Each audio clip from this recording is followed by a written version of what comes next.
All right, welcome back. Today we are doing blueberries. I'm actually going to do a couple different recipes with the blueberries, but today I am showing you a basic blueberry jam. There are no frills to this.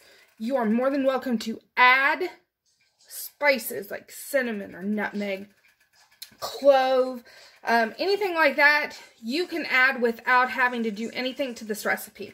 But this particular one can be for blackberries, blueberries, raspberries, gooseberries, boysenberries. Like, it's a berry jam. So you can interchange, you can mix, you just want to keep the measurements the same. So, to start off, you need 9 cups of berries. Now, I'm using blueberries, so if you were using, say, blueberries and blackberries, you would want to make sure, whatever ratio you're using of both berries, it adds up to 9 cups.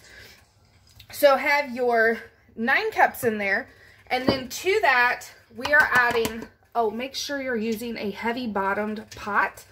That's very important. It'll help evenly distribute the heat, and it'll make it to where you won't have, you'll be less likely to have scorching whenever you're making your jam. So, 6 cups of sugar, 1, 2. Okay, once you get your sugar in, get yourself a wooden spoon and go ahead and start stirring all that in. And we have this on a medium to medium high heat. We are going to slowly bring it up to a boil. Now, I am going to be using half pints. You could also can this in anything lower than a half pint, but also all the way up to a pint. So I guess I should say a pint and below is what this is supposed to be canned with.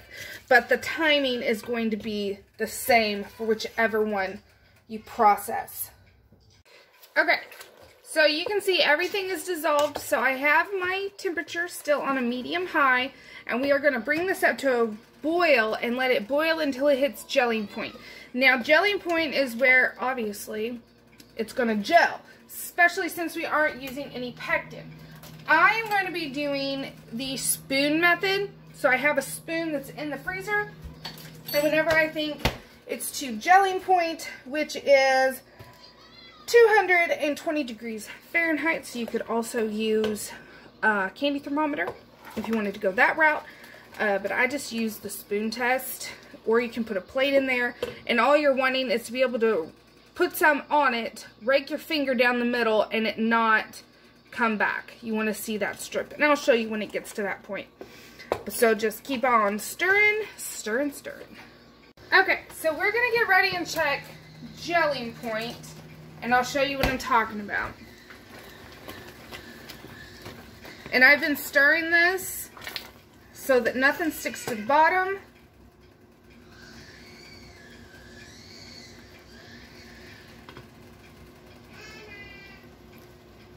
Right there. So you can see where it stays. That means you're at the gelling point. Okay, so we are to the point now where we can start filling our jars. Like I said, I'm going to be using half pints, and they are in my water bath canner. This is a water bath recipe. So you have your jar, and I need a spoon. Okay. You just take your mixture, and we're doing it to a 1/4 inch of headspace, and I'll get ready and show you exactly where that is.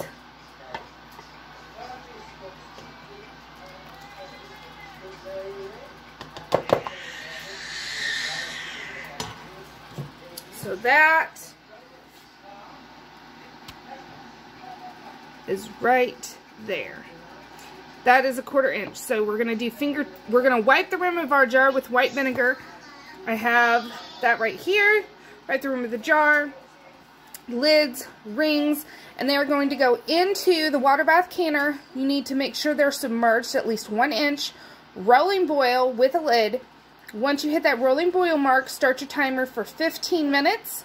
And then once the timer is done, turn everything off and let them sit for an additional 5 minutes, and then we'll remove them.